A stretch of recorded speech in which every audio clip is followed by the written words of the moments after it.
The baby should have died that night. No one was supposed to be there. No one heard her cry. The temperature was dropping by the minute, and the snow kept falling, merciless and silent. But somehow, out in that dark forest, a starving golden retriever with broken paws and half-frozen fur found her. No training, no reason, just a heart that wouldn't let her die. And that was the moment a town that had long stopped believing in miracles began to believe again. Before we begin this unforgettable story, would you mind sharing where you're from in the comments? And if stories of love, loyalty, and second chances move you, please give this video a like and consider subscribing. Winter Hollow, Wyoming was no stranger to harsh winters, but that night even the old-timers said they'd never seen anything like it. The snow didn't fall. It attacked, hurled sideways by winds that shrieked through the pine-lined hills like ghosts on the hunt. Roads had disappeared under blankets of white streetlights flickered like dying fireflies, and houses hunkered down like silent sentinels buried in silence. The temperature had plummeted to single digits, and with the sun long gone the town was cloaked in darkness, save for the occasional beam of a snowplow trundling through. Out on the fringes of the forest, where the trees grew tall and thick, and most folks didn't tread, after sunset, a lone golden retriever pushed forward through the drifts. His name, once lovingly called by a family that had long since vanished, was Rusty. About 10 years old, Rusty bore the softened, rounded face of age, but his amber eyes still held a gentle curiosity. His fur, a matted gold dulled by weeks in the wild, clung to his lean frame in frozen clumps. The pads of his paws were raw, his ribs faintly visible beneath his dense coat, and a small tear in his left ear bled slowly, where an icy branch had snagged him earlier in the day. Yet for all his wear, he moved with purpose. Hunger gnawed at his belly like fire, but something else tugged at him tonight, an instinct sharp and ancient that pushed him deeper into the woods. The wind roared overhead, tossing snow like handfuls of salt. Rusty's ears twitched at every creak of tree limbs, every snap of brush. And then, amidst the storm's howling, he froze. A sound, thin, strained, human. He turned his head-nose to the wind and caught it again. A cry, not of an animal, but a baby. Without hesitation, Rusty bounded through the underbrush, snow flying in arcs behind him. The terrain dipped as he neared the edge of a ravine, and just past a fallen tree trunk nestled under a pile of wet branches and half covered in snow. He saw it a box. Cardboard worn at the edges, flaps soggy and warped. It shifted slightly as the cries grew louder, then weaker. Rusty approached, with his head low, sniffing carefully. The scent was unmistakable, milk-fear, cold skin. He nuzzled one corner of the box with his nose, then pawed gently at the top until one flap peeled back enough for him to see inside. A baby girl. She couldn't have been more than a few days old. Wrapped in a towel so thin it was soaked through her skin, had gone pale lips tinged with blue. Her tiny fists clenched and unclenched as she cried in pitiful gasps, breath fogging the inside of the box. Rusty whimpered. There was no one. No footprints in the snow except his. No sounds but the storm and the child's struggle. No time to think. He took the edge of the box in his teeth, careful not to jostle it too much, and began to pull. The snow resisted him heavy and wet. Each step was a battle. He'd slide, fall, get up again. The box caught on roots, dipped into shallow puddles of ice. But Rusty pulled with the quiet resolve of something greater than instinct. Every inch mattered, every second counted. Somewhere, not far off, in a wooden cabin cloaked in snow, a man sat by a dim fire, sipping weak tea. Ben Carter, 67, had once been a decorated Army medic. Now he was just the odd old man at the edge of town. His cabin was unkempt, filled with relics of a past he couldn't quite let go. A dusty Purple Heart medal hung over the mantel, faded letters from a wife who left long ago still tucked in a tin box by the bed. Ben was tall, broad-shouldered, though slightly hunched now with deep-set gray eyes and a face carved by time and regret. His hair was silver, and uncombed his clothes layered and practical, chosen more for warmth than pride. He lived alone by choice, or so he told himself. The townsfolk gave him distance. He had no family left, and since returning from deployment 30 years ago, something inside him had shut away. The only visitor he ever had was a stray golden retriever who used to sleep on his porch. Rusty. Ben had never fed the dog, never named him. Just growled "get" and waved his cane whenever the mutt got too close. Yet somehow the dog kept returning until 3 nights ago. Since then, the porch had stayed empty, and for reasons Ben couldn't explain, that absence now bothered him more than he expected. He stood slowly, joints creaking in protest, and shuffled to the window. All he could see was snow and blackness. The wind beat against the glass in sheets. "Fool dog's probably dead," he muttered, but the words felt wrong in his mouth. Back in the woods, Rusty had finally dragged the box up onto the roadside. His limbs trembled. His breath came in harsh clouds. No headlights, no sign of help.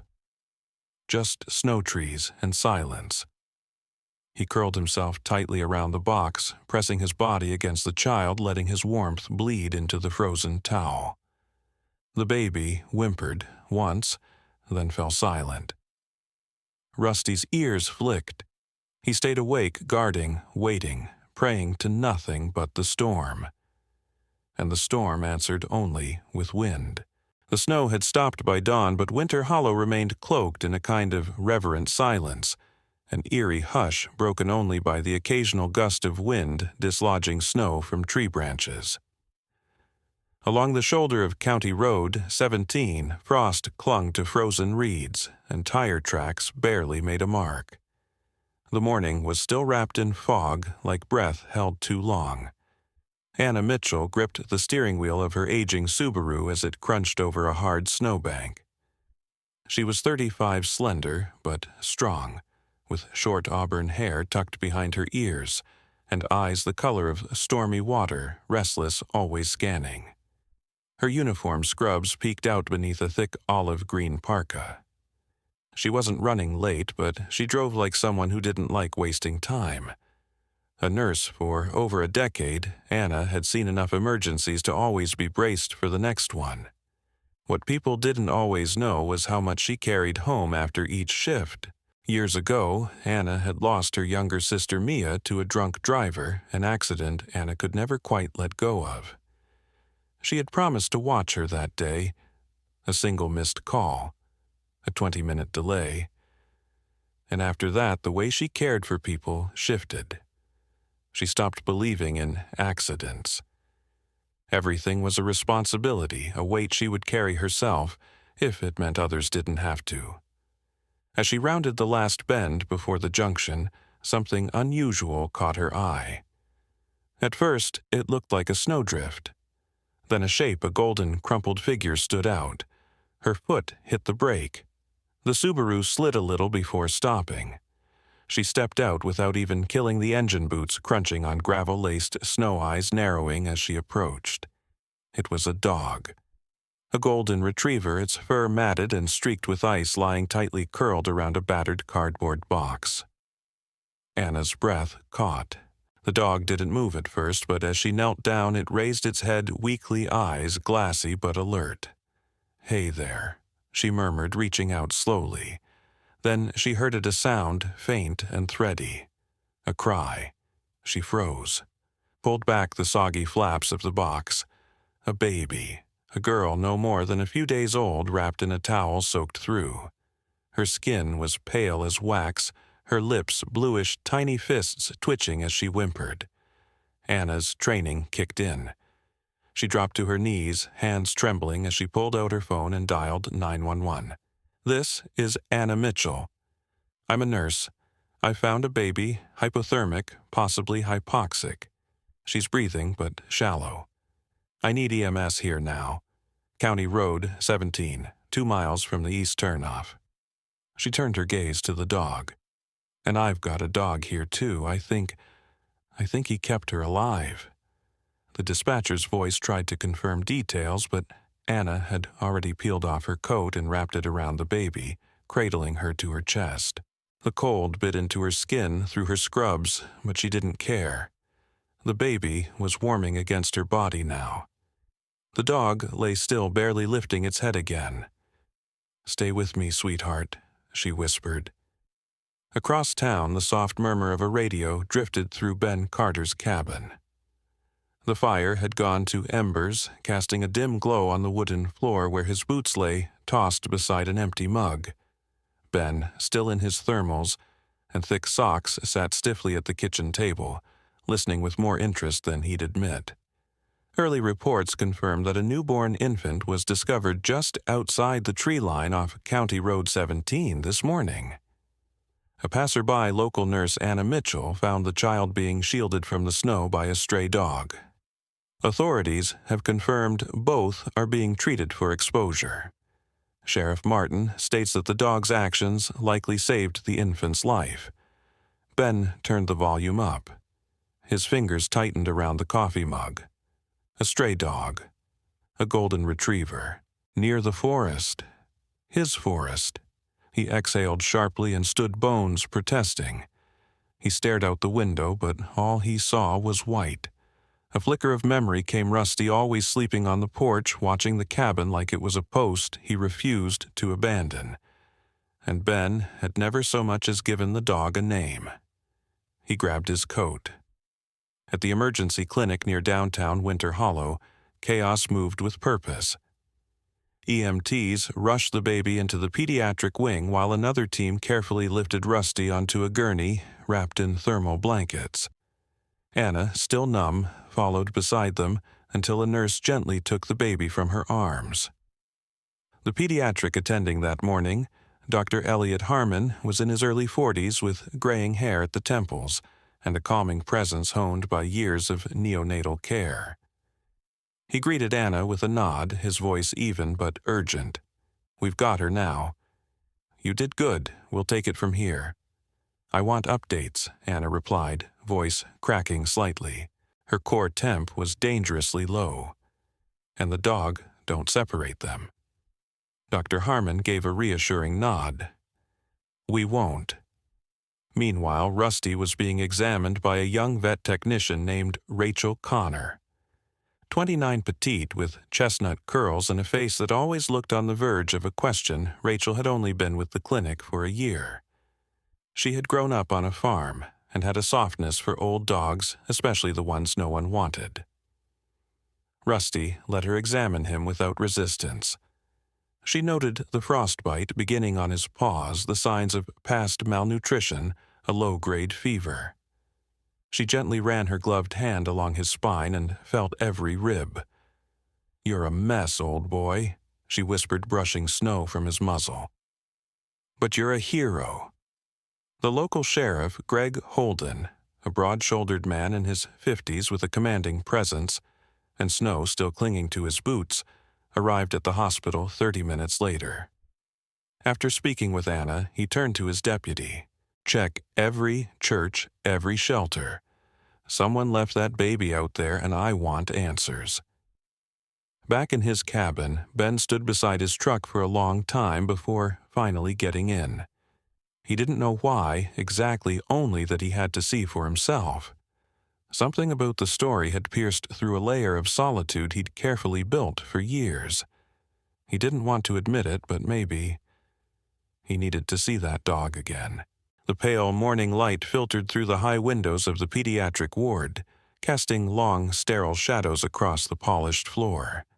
The storm had passed, but the town of Winter Hollow still held its breath. Inside room 203 of the county hospital, silence reigned, but for the rhythmic beeping of machines and the soft shuffling of nurses moving between shifts. A tiny bundle rested beneath warming blankets in a neonatal incubator, her chest rising in faint, fragile movements. Her name written in soft marker on the ID strip taped to her station, Ella Mitchell. Anna hadn't hesitated when the nurse asked for a name. Ella, she had said, her voice still raw from the cold and the adrenaline it means light. Dr. Harmon entered quietly, clipboard in hand. He gave a gentle nod to the attending nurse, then approached the incubator. The baby's skin had begun to regain color, though her hands were still curled tight, and her breath came in shallow wisps. He took a deep breath. Another hour and she wouldn't have made it, he said quietly, mostly to himself. It's a miracle. In the adjacent veterinary clinic, Rusty lay on a soft mat, half covered in a thick fleece blanket. His breathing was labored a dry rasp in his throat, and he coughed whenever he moved. His fever had yet to break. Rachel Connor sat beside him gently, dabbing his ears with a cloth. She'd worked through the night, alternating between checking Rusty's vitals and murmuring words he didn't understand, but perhaps still felt. Despite the exhaustion in her eyes, she smiled as she watched his tail flick weakly whenever someone entered the room. "He's fighting," she said to the clinic's head vet, Dr. Cam Wheeler, a wiry man in his 50s with a permanent 5 o'clock shadow and the hardened kindness of someone who had seen far too many lost causes. Old, malnourished, possibly abused, but he won't quit. Dr. Wheeler nodded. Some dogs just know who they are. This one, he's a guardian. Later that afternoon, Anna returned from the hospital and stood silently in the doorway of the vet clinic watching Rusty. Her parka was still unzipped, and her face showed every hour of lost sleep. "How is he?" she asked softly. Rachel stood and motioned her over. Better than he should be. But still, touch and go. You saved them both. Anna shook her head. "He did. I just got there in time." It was in that moment that Anna made the decision quiet, instinctual, irrevocable. She turned to Rachel and said, "When he's stable enough, I'm taking him home." Both of them. Rachel didn't argue. She just nodded. Elsewhere, in the small waiting room of the veterinary clinic, Ben Carter entered for the first time in years. He looked awkward in civilian space, his jacket too thick, his boots muddy and heavy. His eyes scanned the walls, the informational posters, the bright flyers taped up by young staff. A girl at the desk, a teenager with braces and blue nail polish, looked up from her magazine. "Can I help you, Sir?" Ben cleared his throat, eyes shifting. I think you've got a dog here." "Golden retriever. Brought in yesterday." Rachel came out from the exam room and recognized him from years of seeing him around town but never talking. She approached. "You know." Rusty Ben shrugged. "Didn't have a name. He used to sleep on my porch. I never fed him, but he kept coming back. Until he didn't." Rachel studied him a moment, then motioned him to follow. Inside, Ben stopped just short of the mat where Rusty lay. The old dog raised his head slightly, ears twitching. His eyes locked with Ben's for a long moment. "I didn't deserve that," Ben muttered. "Didn't give you the time of day." He knelt down slowly, creaking as he moved, and reached out with a weathered hand. Rusty sniffed it once, and to Ben's surprise nudged his nose into the man's palm. Rachel smiled. "He remembers you." Ben sat beside Rusty for the better part of an hour. He didn't say much, just sat with him in the quiet, as if apologizing with silence. Eventually, he looked up. "He's going home with the nurse, right?" "That's the plan," Rachel replied. Ben nodded, thoughtful. "She's brave." He stood to leave, but before he did, he turned back.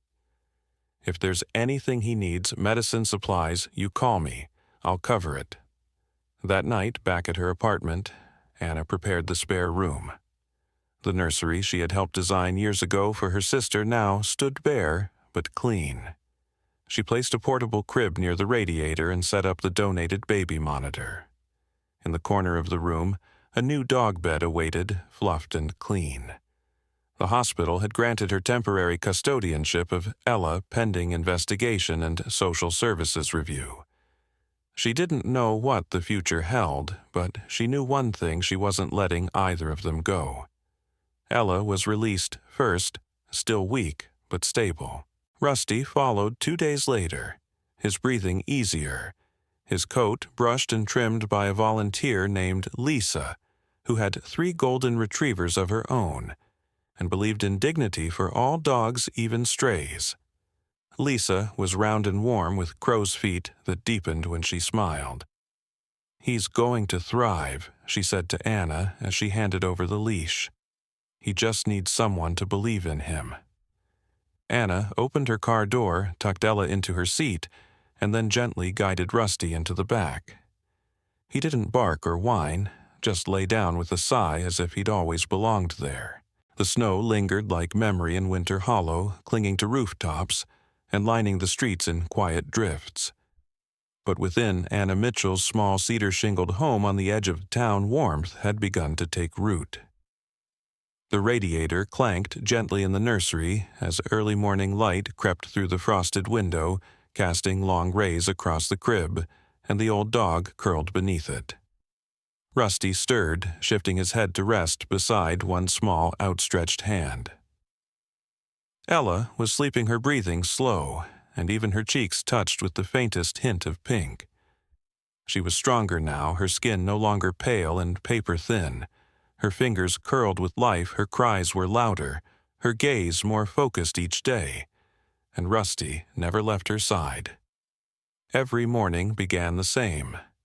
Rusty would rise before Anna did, his ears twitching at Ella's soft fussing sounds.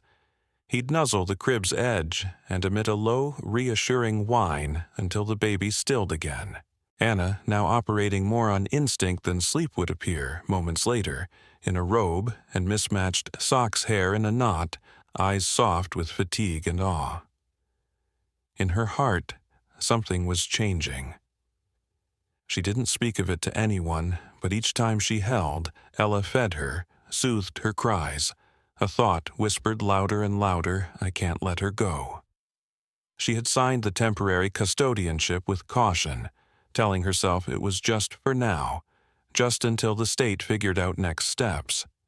But that lie was beginning to unravel, and she didn't want it sewn back together.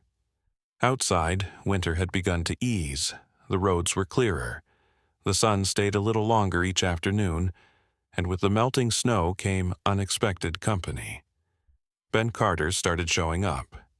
It began once a week, then twice, then every other day.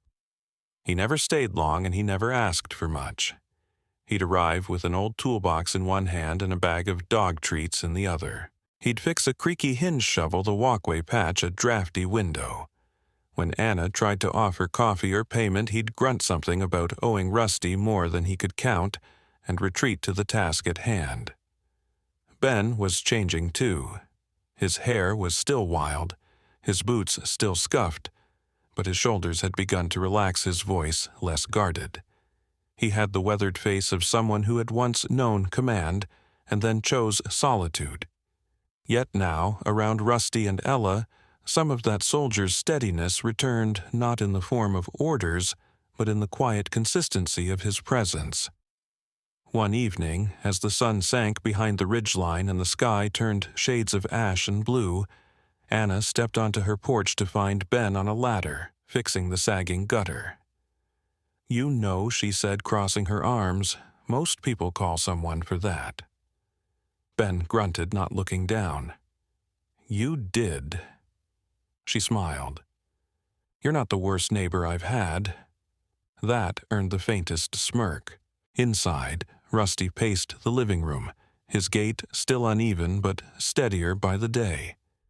When Ella cried, he was there.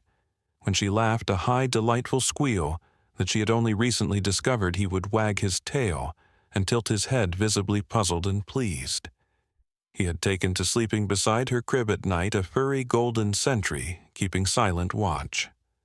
One day, Anna returned from work to find something unexpected. On her doorstep, a small hand-carved wooden dog bowl with Rusty engraved in careful letters.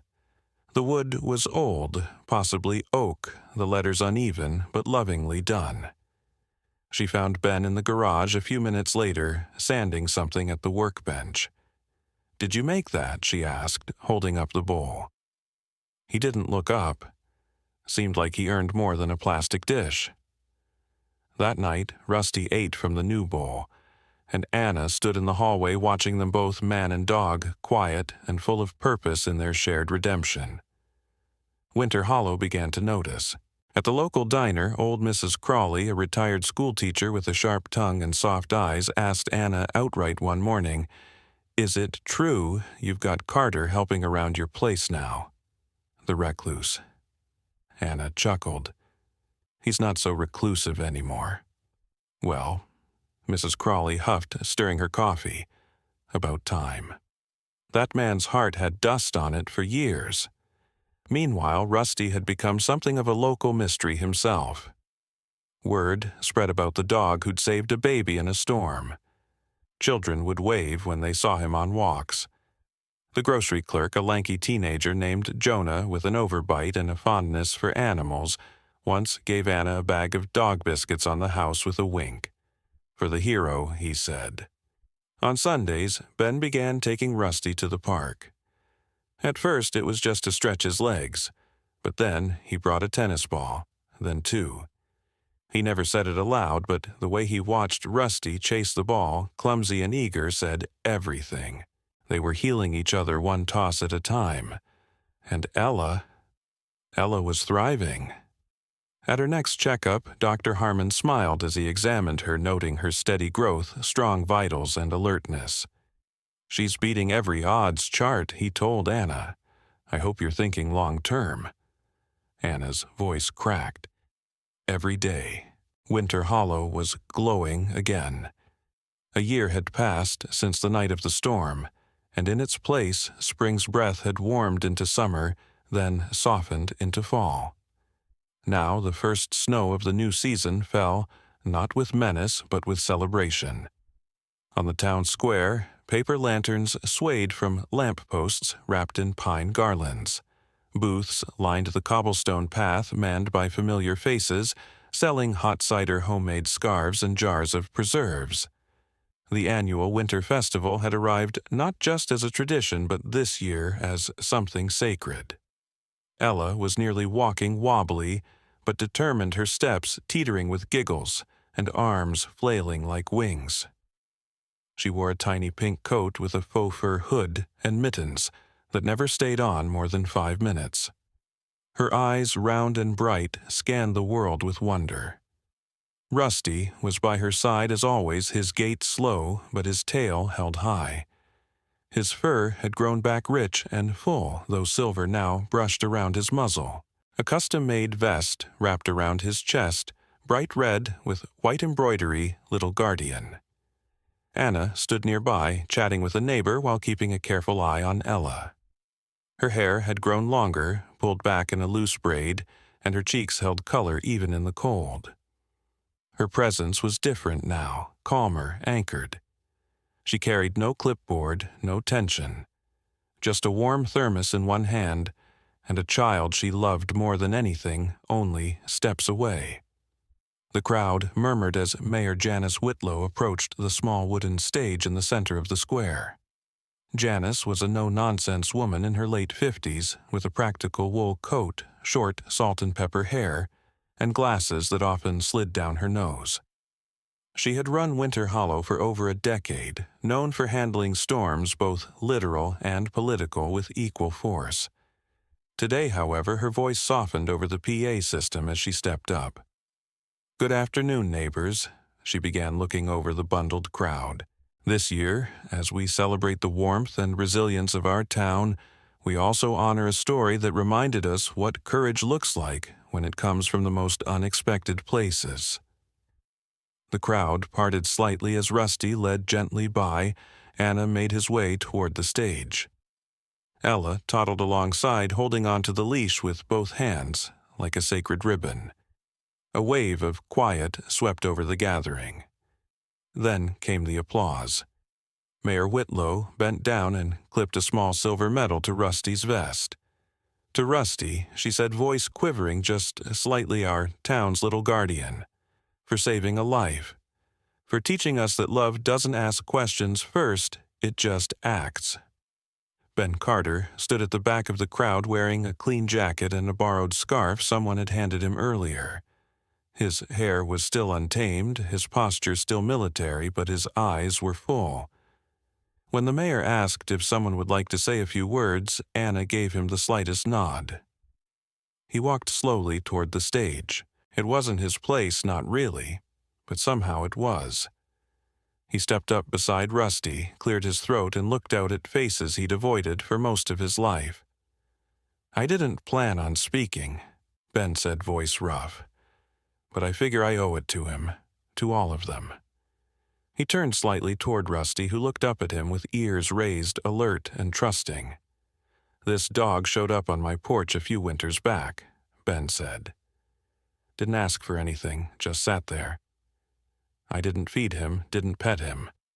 Told him to get lost more times than I'd like to admit, and still, he stayed." The crowd was silent. "He saved that baby's life." "Yes," Ben continued, nodding toward Ella, who now sat in Anna's lap, tugging at her mittens. "But what he really saved was us. Me.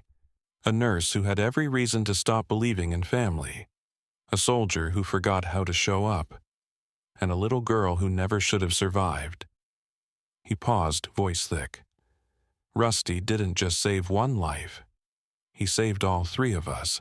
The silence held for a long breath, before applause returned louder this time, deeper. Rusty barked once as if to punctuate the moment. The festival continued, but the heart of the day had already passed. Later that evening, as dusk settled and the lights from the square shimmered against the new snow, Anna, Ben, Rusty, and Ella gathered around a table tucked beneath a canopy. A volunteer named Sheila, a soft-spoken woman with a heavy-knit sweater and a cane wrapped in tinsel, came by with hot cocoa. She handed one to Ben with a wink. "I've seen you here more this year than in the last 20. It's good to have you back." Ben smiled genuinely. "It's good to be back." Rusty lay beneath the table, Ella's foot tucked into his side, her small hand resting on his flank as she dozed. Above them, string lights blinked in gentle rhythm like heartbeats.